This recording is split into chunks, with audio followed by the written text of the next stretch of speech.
Assalamu alaikum. You're watching Views and News, and I'm Faisal Rahman, live from our Islamabad studios. Today, we'll be talking about this very important issue, and that is about the ongoing LOC violations by the Indians. Again, a 50-year-old woman was killed, so many others got injured, and this is a regular drama by the Indians. Let me read out a couple of tweets by the Prime Minister. Now, he says the revelations by the Disinfo European Union on the widespread Indian network of subversive activities vindicates Pakistan's position and exposes its detractors. The international community needs to take notice of a rogue Indian regime that now threatens the stability of the global system.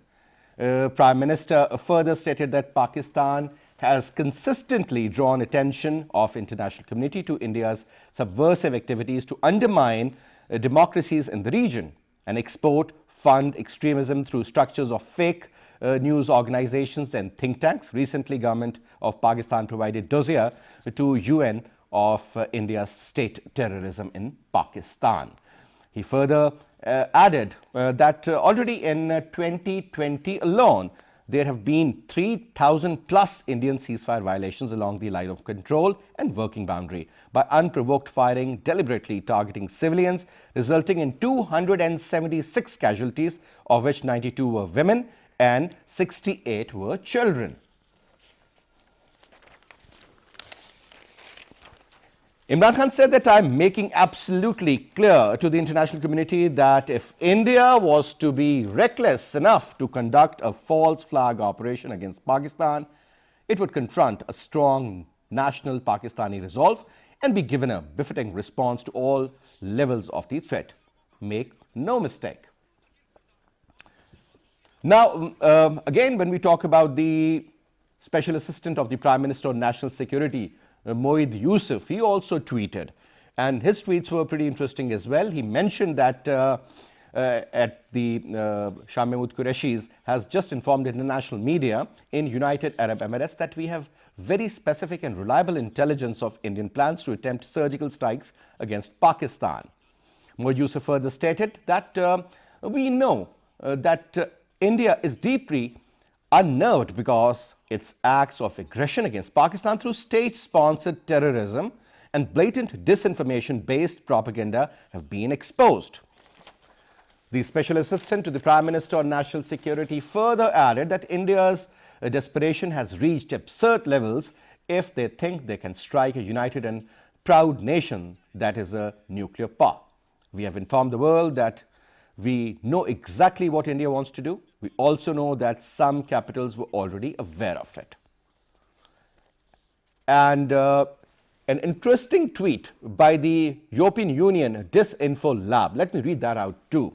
It very clearly mentions that it reveals that India chronicles how a massive 15-year influence operation successfully targeted the European Union and United Nations with 750 plus fake local media and 10 plus zombie NGOs. Now, the executive summary and full report is attached. I mean, there is a link further down. You can see that also. I mean, this is what has been going on. Pakistan has been saying that for quite some time. This is a part of the Indian false propaganda against Pakistan and trying to malign Pakistan at every single forum which is available to them. And disinformation primarily just to make sure that countries should adopt some sort of a resolution against Pakistan. And I tell you one thing, this current problem of the grey list of FATF or getting into the white, this is actually a very serious allegation on Pakistan, and this is exactly what happened. Now, since there's a long list talking about the statement issued by the Chief of Army Staff, General Bajwa, that if anything happens, if there is any sort of a misadventure by the Indians, we will give a very calculated and befitting response to them. And this is exactly what we did last year on the 27th of February. And Pakistan is very much capable of that. To talk about this issue, we'll be joining in by Moeed Yusuf Saab on the telephone, and we'll also put these questions to him regarding the national security. But we have with us in our studio on my right is Dr. Zafar Nawaz Jaspal Saab. Professor Saab is an expert on Foreign Affairs and International Relations. Dr. Saab, thank you so much for your time. And we've also been joined in by Lieutenant General Retired Raza Muhammad Khan Saab, Senior Defense Analyst. General Saab, thank you very much, sir, for your time as well. Now, Zafar Saab, let me put this question to you. 3,000 plus LOC violations all along the line of control and the working boundary, resulting in 276 deaths, women and children primarily because they stay home. Men are normally working in the farms and on the lands. So primarily whenever they target the civilian population, the end result is this.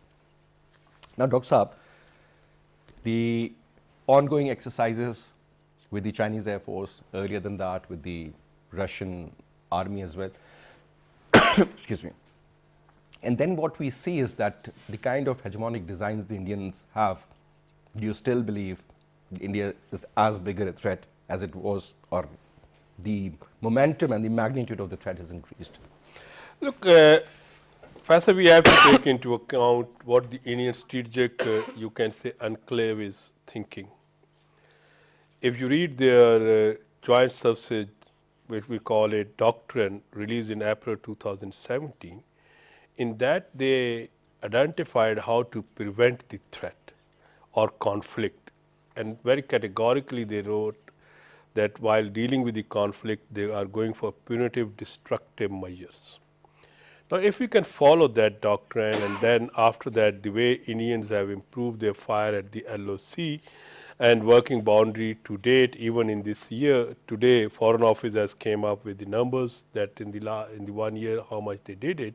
What we find it that Indians have been aggressively firing at the LOC, at the working boundary. Almost 9 violations a day. Yeah, but there are many shahadats and serious injuries. The limitation for Pakistan is that we cannot follow them or pay them or reciprocate it, because on the other side is also Kashmiris or something like that. That's why we are handicapping it. But now your question is that why this is? What are the reasons of India's frustration? If you see this, an Indian scholar wrote you can say US BJP cahoots of the Modi, or you can say associates, and they are using this term. They have drifted or compromised India's strategic autonomy. At the same time, President Modi has been facing a big crisis at the diplomatic as well as internal domains. If you see in the internal domains, farmers are on the road. Yeah. If you see COVID-19 has not been handled properly, then economy, because of these developments, economy has been going down. At the diplomatic front, it's a very revealing, you can say, statement by the foreign minister of Russia on 8th December 2020. He categorically stated that India has lost its strategic autonomy. It is acting in a collusion with the United States to undermine the Chinese as well as Russians' interests in the region. And this is first time the Russians have been talking about. Then if you see, India lost because of this their northern corridor, you can say, desire, or the way they were thinking that from Chabar through Iran going to the from Afghanistan, Central Asia, Indian, you can say, business community had a lot of hopes in that northern corridor. They lost it. So it's a frustrated regime, radicalized regime in India, and from a frustrated come radicalized regime from India, you can expect only these kind of the things which we have been experiencing.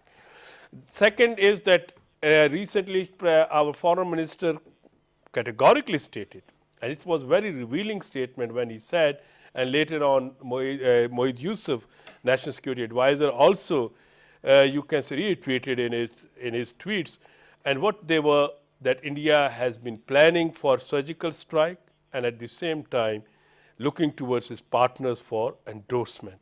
Now the question is that whether India will be going, my understanding is, or my research, so India will be conducting surgical strike rhetorically, not practically. They will. Rhetorically, not practically. This is a difference. Why rhetorically? It suits to Indian ruling elite to sell to their own people. They are not going to conduct a surgical strike because they learned a lesson on 27th February 2019. This is first thing. But we need a vigilance. And if you see, Why I'm saying that they will do it rhetorically, not practically, but at the same time, if they are contemplating, you cannot ignore it militarily, strategically.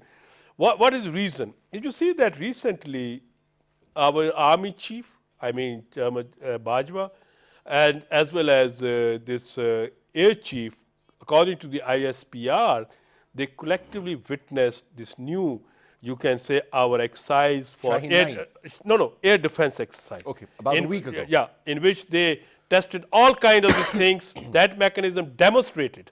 Second, as you rightly pointed out, Shaheen 9 or Shaheen 11, Shaheen 9, I think, exercise with the Chinese, and it has improved interoperability. That is Then very you have important. referred this, and recently I read the Russians, you can say, announced their navy or their fleet is going to will be participating in the Aman 2021 naval exercise, and it would be the very important thing because with this Aman exercise included the NATO members, others, and the Russians are coming in.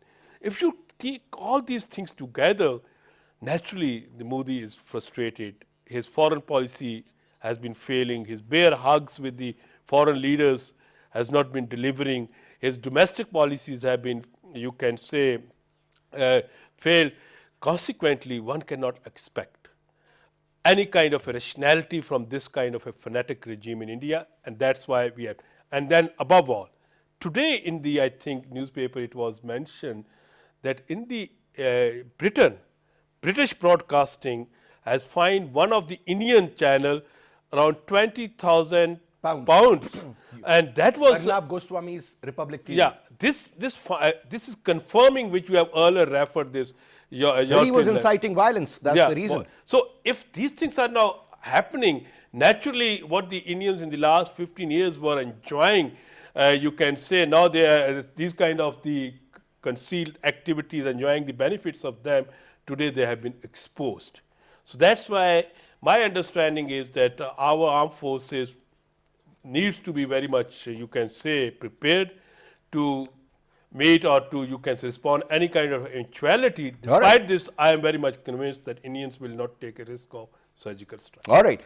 General Raza Saab, if I might ask you about a comment on the conversation we just had, and your take as a senior military officer, that whatever is happening in the country on the LOC as well as inside India, when you talk about that, normally, sir, when we talk about their shrinking economy, COVID is getting out of control. At the same time, you look at the kind of, I would say, atrocities against the farmers because they are bringing in new laws which is not at all accepted by the farmer community out there. And they are all around daily in thousands and thousands. But, sir, do you believe that such an internal issue could provoke Narendra Modi to opt for a false flag operation against Pakistan because they can't go ahead with the Chinese and confronting them? But when it comes to Pakistan, they have got multiple options, multiple plans. How do you see things happening in the next couple of months, sir? Okay, Bismillah Rahman Rahim. Whatever is happening right now between India and Pakistan is actually a part of the hybrid war that India has imposed upon us since a very long time. You made a mention of the two components of this hybrid war. One is the media warfare that is going on, and they are attacking our cyber domains, whether it is through the Republic TV or the Indian Chronicles, through fake news and perception manipulations. And I think we have had a lot of discussions on that. And the second is the violations of the ceasefire line and acts of terrorism. These are the three components of the hybrid war that has been going on.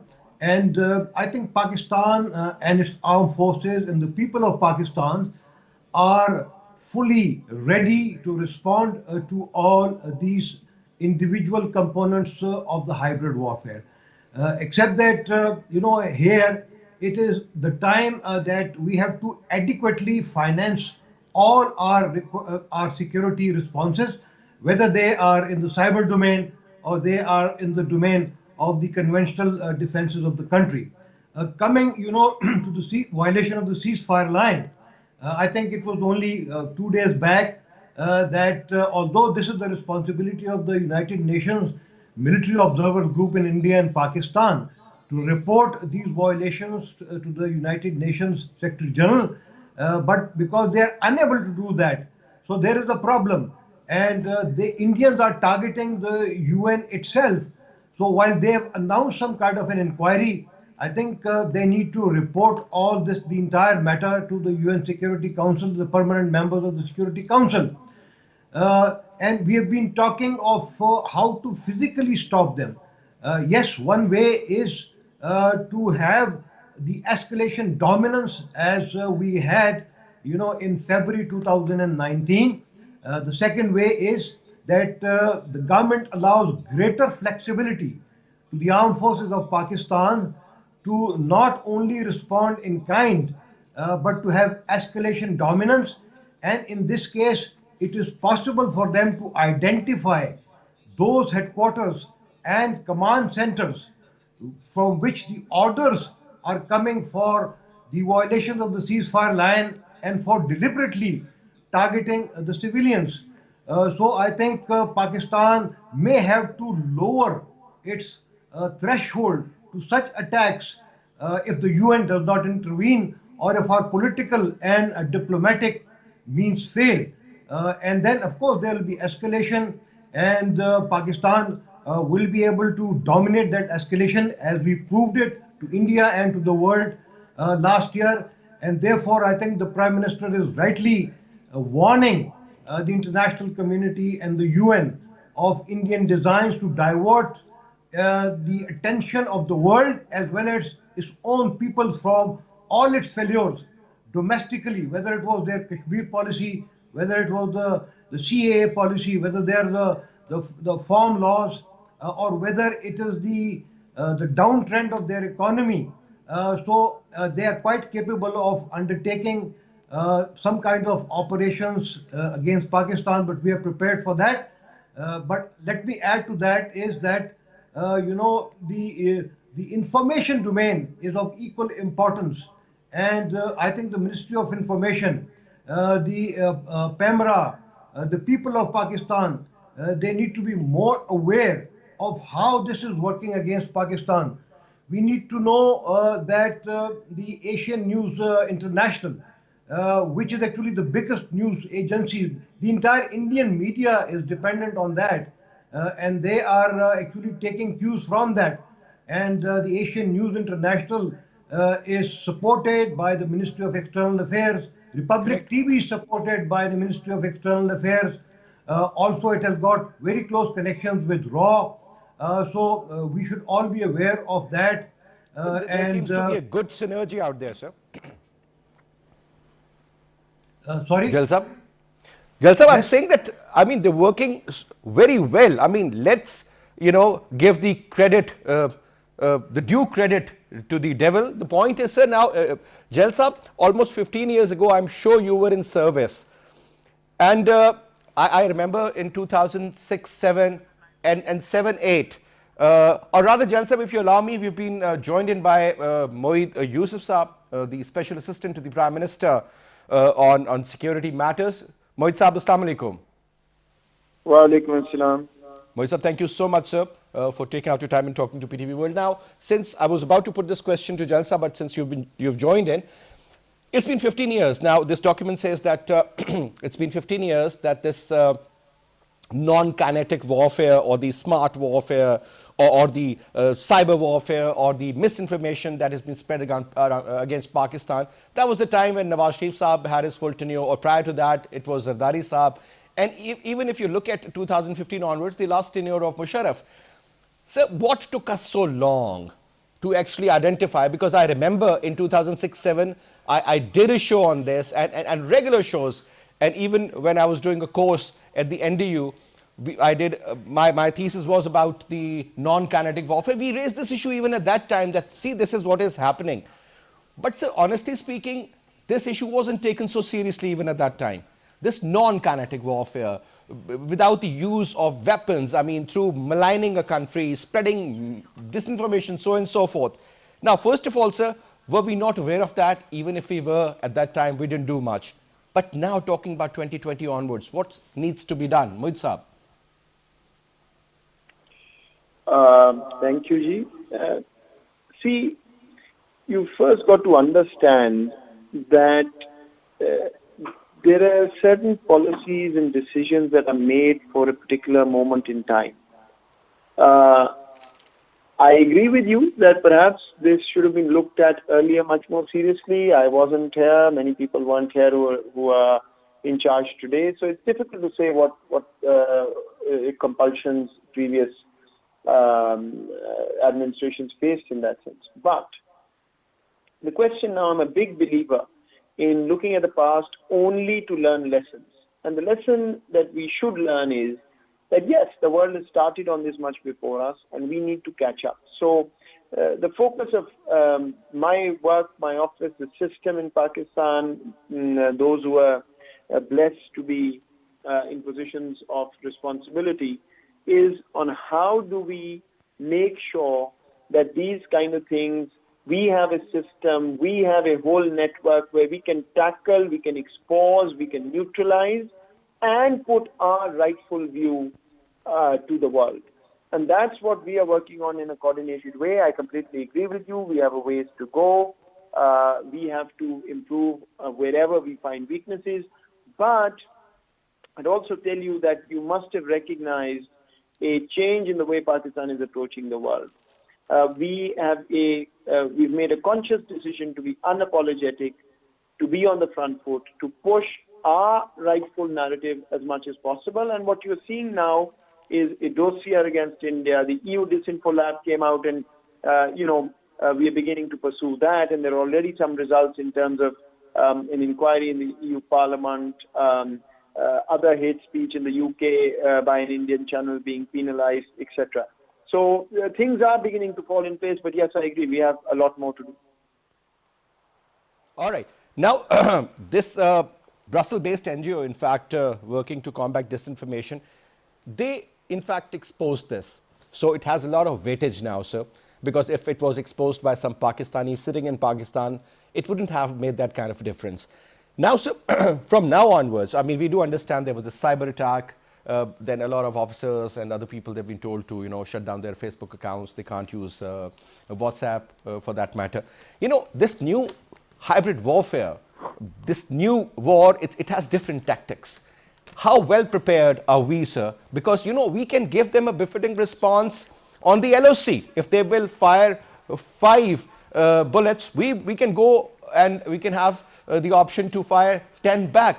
But sir, how well prepared are we to counter them on these fronts when we talk about the non-kinetic warfare, the hybrid warfare, or so-called the smart use of smart power or soft power for that matter? Mohit Saab. It's not been our strong suit. I mean, one should always recognize that doesn't mean that there are not many, many things that have fallen in place, have been done right, and more are being done. What I would say is that we are much stronger than most give Pakistan credit for. And yet, there is a lot of space to do more and improve, and that's what we're focused on right now. All right. Mohit Saab, when we talk about the Wikipedia, so on and so forth, the kind of information the future generations will have will be most probably through the internet applications, through Google search engines, and so on and so forth. That is not 100% correct information also. Obviously, whosoever is giving in the input is, I'm sure, well aware of that. Now, sir, this passing on of information or disinformation also leads to so many critical wrong decisions, maybe. When we talk about that, sir, especially, let's talk about Islamophobia. It's not a new phenomenon. It was there, and it was very well carried out by the West to end up, telling the white people primarily, or the non-Muslim, that, see, these Muslims are dangerous. Look what they do, the way they have sort of translated things and so on and so forth. Don't you think this is the right time, that it's not only the duty of Pakistan for that matter, collective effort needs to be done. But now we see a lot of differences among the Muslim nations, sir. How would you respond to that? Look, I will only say what I think our responsibility is. Pakistan has taken the lead on these issues, taken a principled stance. Islamophobia, debt relief, climate change. These are not traditional issues that Pakistan led on or the developing world has led on. But Islamophobia, despite whatever differences there may be in the Muslim world, Pakistan has taken a principled stance. Pakistan has taken a principled stance on Palestine, even though there are shifts, very obvious and big shifts in positions of many other countries. So I think we've got to credit Pakistan and the government and the Prime Minister for this without a doubt. It is his initiative to move forward. Debt relief was his. Islamophobia, I think nobody's spoken out. In fact, there are many who think, oh, you're going to upset this country or that country, don't do this. But that's what principles are about. So now the foreign policy is pretty open and we will not be influenced by any country, sir. If you remember, there was this very important summit.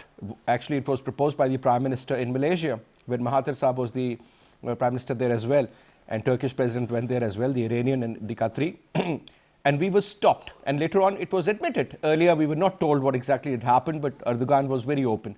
Now, do you believe, sir, in the future, Pakistan is going to take all its sovereign decisions without the influence of any other country, sir? Correct?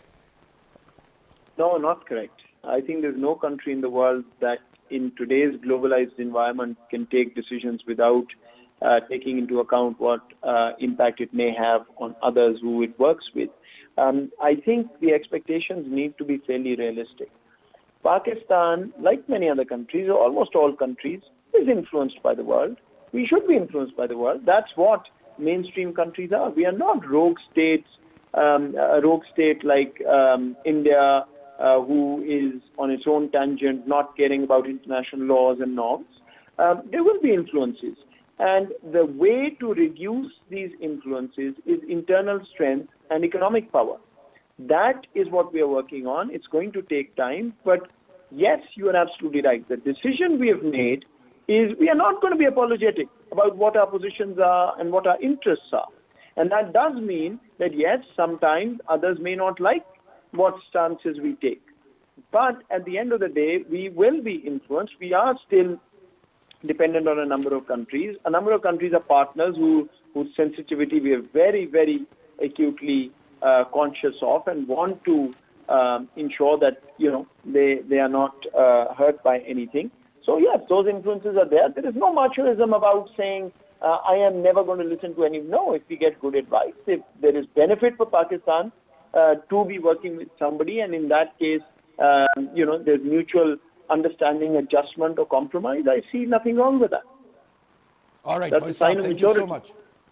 Yeah, all right, sir. Thank you very much for your comments. Now, Pakistan is indirectly or directly still under the influence of some countries. That's what just stated by the SAPM on security. Should we be doing that, sir? No. When we say that we are a sovereign state, yes, sir, we do understand. No. I but think, people or countries or individuals cannot influence us to change our track or to change the future course of action, for that matter. No. This is you wrongly. My understanding is that what the Mohit was very rightly pointed out, that in this interdependent world, every state has to be sensitive to its allies or the business with or those states with which that state is doing a business. We have for example, if we are looking towards the Malaysia or that summit which you referred, we cannot ignore our 2.5 million workers working in the Saudi Arabia and UAE. We have to take into account all. But what did we get out of that? No, sir? we are are returning their money back and the kind of issues that has. Look, why you think that when the money we received, we are not going to return? We have to return it. But we sir, have there's to a way return. to No, do it. it's not a way of looking at things.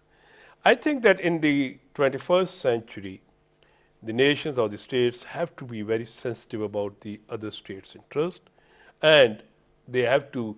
When you say relationship in the international relations, when we say relationship, it's give and take. So and in that case, if somebody you can say interpreted this relationship in a give and take, that we are taking the dictates, that is not correct. How we judge it as a student of international relations, we say what are our fundamentals of our policy. Our fundamental is very clear: no Indian hegemony is acceptable, sovereign existence in the region, our Kashmir policy, our nuclear policy. Apart from that, if and but with the other nations, sometimes better, sometimes lesser. There was time we were allies of the United States. Now we are not the allies of the United States. We are very close with China. We are going for a joint military exercise. There was time that we were considered very much anti of the Russians. Today we are very close. So it's transformed, changed. So the foreign policy is very much flexible in this context. A mature states always keep their foreign policy or strategic policies very flexible without compromising their fundamentals. In this context, I think Mohit was right, and at the same time, Pakistan's foreign and strategic policy is on a right, you can say, footing. Second point, yes. Do we accept the dictates? If something is against our interest, Pakistan has not accepted the dictates of the United States of America after when they are, what they are demanding you. They are only demanding one thing: accept India as a great power in the region. That's all. We are not accepting it. If we cannot accept the dictates of the United States of America, still it's the power in the world, how one can expect that Pakistan is going to accept the day we will dictates accept of it, the... we'll choke our own selves, sir. That's like committing suicide. No, that is a different way of interpreting. Is Pakistan accepting dictates of the Riyadh, or you can say some other capitals? Then why we adopted the neutrality in 2014 and still we are maintaining it? So Pakistan has not been accepting. It's a wrong interpretation that our policies are, yes, influence where reasonable. There's a difference between influence and dictation. You can be influenced when you are working together. You have to make compromises. So we must be very clear. This is only in the, you can say, our Urdu media. They try to pick the pieces what is suitable to create sensation, and then they start talking about again and again. No, that is incorrect. As a, you can say, analyst, or we have to, and frankly speaking, 19% people in this country have no idea about what is international relations, how states behave in the international relations, and unfortunately, majority of them who have not any idea of what you are talking about, let's say kinetic warfare, fifth generation warfare, but they present themselves in the media as an experts, including the anchors. That is my, as a, you can say, belonging from the academic community, I know the people, there are many people who don't know even the definition of the international relation. That's why when we talk about, we get this kind of impression that Pakistan's policies are influenced, or this, if they are influenced, they have a negative impact. That's the wrong thing. All right. Now, General Saab, earlier I had in fact reserved that question for you, but I had asked Mohit Yusuf also. General Saab, you have served in the forces for quite some time, almost 30 years plus. You became a 3-star general. You have served in so many areas, at so many levels. Now, just tell me, sir, when we talk about this hybrid warfare, the interesting part is that we used to always, consolidate and sort of look after the affairs regarding the regular issues and, strengthening the military, their training, purchasing better equipment. We developed our own indigenous jet as well. So on that front, when we talk about, we're doing pretty okay. But now when we talk about these latest trends of modern warfare, how well prepared are we, sir? That is the question. And were you aware about 15 years ago that this is what is happening? What this idea floating within the top ranks of the corps commanders, and what sort of a strategy came out, sir? General Saab? The term hybrid warfare may be new, but in the past, this was going on, and we, as I said earlier, I think this was imposed upon us specifically after 9/11, and I think the armed forces knew about it. The government probably also knew about it. We did not have, a comprehensive strategy at intergovernmental level, at institutional level, which included not only the armed forces of Pakistan, but also other institutions, and I briefly made a mention of the Ministry of Information, I made a mention of PEMRA, I made of PTA, and all other organizations which have to collectively respond to the hybrid war. And you are right in saying that, our emphasis, I think, has been in fighting a conventional warfare. Of course, we are a nuclear power, and mashallah, we are very strong. And that is one reason, India knows that, if it attacks us through conventional means, whether, they are in the domain of the conventional forces of India, or whether they are a step above, they are not going to succeed. They will get defeated. And therefore, their emphasis is now on the other component of the warfare, and which comes into the domain of the warfare. And in that, they're emphasizing on state-sponsored terrorism against Pakistan, for which, ample evidence has been provided by Pakistan to the international community. Unfortunately, the international community has not done anything so far. We hope that they do something about that. Otherwise, Pakistan will have to think what to do next. And the second component is the ceasefire line violations at the line of control. So these are the two components on which India is now emphasizing. And I think, as I said earlier, there has to be an institutional approach to this. It has to be a multi-institutional approach. And the important aspect in that is that we have to adequately fund it. Please remember that even the armed forces of Pakistan's, their defense budget has been frozen since the last 2 years. We understand that there is an economic crunch in the country. But Alhamdulillah, we are slightly and gradually, slowly, we are coming out of that. And when you see the threats, particularly the threats posed now by the hybrid warfare, the two components of the hybrid warfare, and also the component of the conventional warfare, we have to have a relook at our defense allocations to both, to all these components. And I think, I'm sure the government and the policy planners are looking after that. I'll also very quickly come, to the earlier issue that was posed to the NSA. I think my view is that there are two kinds of national interest of any country, including Pakistan. The first one is the core national interest, on which there is never ever any compromise. And of course, some core interests of Pakistan were mentioned, like our nuclear program, like our economic stability, like the Kashmir problem, and so on and so forth. So there cannot be any compromise on that. The security of Pakistan, there can be no compromise on that.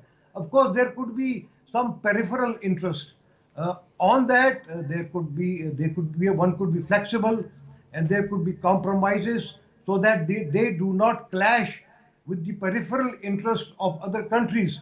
Remember that, internationally, nations have gone to war in defense of their core national interests.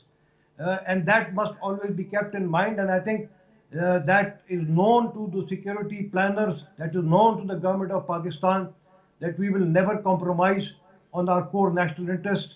And I think the NSA also meant that, and that was excluded from any kind of compromise. All right. Now, Professor, you wanted to add something? Yeah, Faisal, you were rightly draw your attention towards this important issue when you used the word earlier, this kinetic war, non-kinetic. Hybrid warfare is an extension of that same thing. Correct. In the hybrid warfare, how we make a distinction in the fifth generation from the fourth generation, earlier we used to say asymmetrical warfare was a choice of the, you can say, weaker party. After the Russians' invasion in the Crimea in 2014, first time we have noticed that a great power or a stronger party is using the same mechanism, methods which the smaller party, propaganda, or you can say obsolete or guerrilla warfare, choose it, and then we start seeing this non-linear, multifaceted onslaught on the, you can say, adversary. I can put simply in hybrid warfare that combination of soft power plus you can say, hard power. And The smart power, basically, Yeah, you're talking and combination, and that was earlier he was using the non-kinetic soft power. India was very much effective or actively working, and it was able to, you can convince the world as well. And that's, but now the revelation of all these things which you have rightly pointed out earlier by this Disinformo lab in the in the Brussels and at the same time in London, charging of them, I think that it has been now very much exposed. Okay. So Pakistan has responded, always have been responding. Look, earlier we used to say that India has been following bait and bloodletting strategy against Pakistan, just raising these kind of issues, internal crises, and then we are, well, but now India is facing reversal. Today, India is itself, you can say, vulnerable or victim of all these kind of the things. My understanding is that the government of Pakistan, or especially at the government and at the armed forces level, last December, if I'm not wrong, last December, the General Bajwa used this word hybrid warfare, and earlier, Chairman Joint Chief Staff Committee, General Zubair, started using the same. Now, in the last 1 year, I have seen that the action of the government of Pakistan was such as that we have effectively responded. For example, this dossier, that was a part of this. This naturally something has been done by Pakistan while exposing all these media channels which you rightly pointed out, more than 700.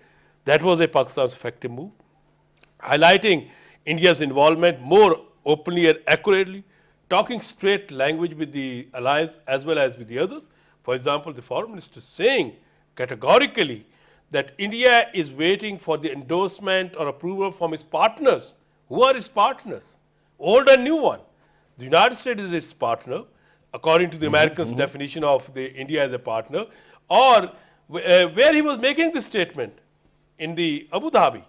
And why? Indian Journal Army Chief just visited there and then moved to the Saudi Arabia. Yes. So if this is a very clarity, I think the foreign policy, or in this context, the government of Pakistan has made a very clear, you can say, indicators and references to its and pursuits for its national interest. And in this context, hybrid warfare is a, you can say, attack or an offense against Pakistan, which you can say, or I can say like this way, a continuous offense against Pakistan.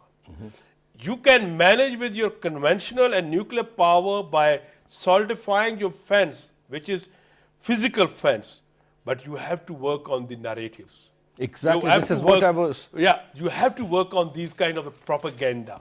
Look, I saw, open up the Facebook or Twitter, it is say, oh, Pakistan has been dictated by them. Pakistan has been moving to Israel. So I think we have to prepare the nation. We have to prepare our people as well as the viewers that how to respond these kind of the negative information, destabilizing information. And that's very important. Jal sab, last closing comment regarding this counter narrative approach, sir. Let's talk about it. The counter narrative, Pakistan's narrative has now been understood by the world in a much better manner. Whatever we are saying is based on facts and on truth, whereas Indian narrative is based on falsehood. And I have some figure which I'd like to quote. The owner of the Republic TV itself, there are criminal charges against him in India, at least 2 or 3 serious criminal charges against him. But at the same time, he is the president of the News Broadcasting Federation of India, which is controlling 78 channels. So I think this is very, very strange, and I think the international community needs to take cognizance of this. The Asian News International, again in 2019, it was again reported, and it was, and that at that time in 2019, it was done by the International Fact Checking Network, which is based in the United States of America. But nothing happened to that as well. Therefore, I think now is the time for the government of Pakistan to make another dossier of this aspect as well and share it widely with the international community, also particularly with the P5 countries, the OIC countries, and so that India is actually censored on that. the Indian media itself is actually pushing its country toward wars with all its neighbors. It is also spreading disinformation within India, and as a consequence of that, I think internal strife is increasing amongst the various minorities, whether they are Sikhs or they are Dalits or they are Muslims, and the Hindutva followers. So they are not doing any service, the Indian media is not doing any service to India or to the international peace and tranquility. And that is the point I think with the friends of India needs to understand. All right, Jalal Saab, thank you very much for your comments. Professor, it was a pleasure having you, sir. Thank you so much for your presence as well. And that's all we have for this, Saab. I'll see you again, inshallah, tomorrow at 8. Till then, you take good care. Khuda Hafiz.